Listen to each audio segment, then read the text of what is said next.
ఒక ఊరిలో ఓ నెమలి ఉండేది. ఆ నెమలి చాలా అందంగా ఉండేది. దాని రంగులు, రేఖలు చూసిన ప్రతి ఒక్కరూ ఆశ్చర్యపోయేవారు. అందరూ నెమలిని పొగడటం వల్ల ఆ నెమలికి అహంకారం వచ్చేసింది.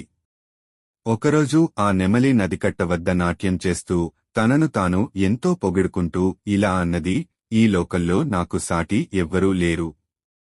నా అందం చూసి ఎవరైనా అసూయపడాల్సిందే. అప్పుడు అక్కడే పక్కన ఓ బుల్లి కోకిల ఉన్నది. ఆమె తనగా పాడుకుంటూ బాగా ఆనందంగా ఉండేది. నెమలి కోకిలను చూసి కంగారుపడింది.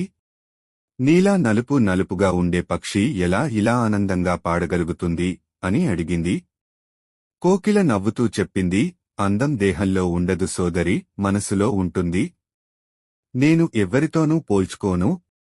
నేను ఎవరిలోనూ ఉత్తమం కాకపోవచ్చు, కాని నా గానం ద్వారా అందరినీ సంతోషపెడతాను.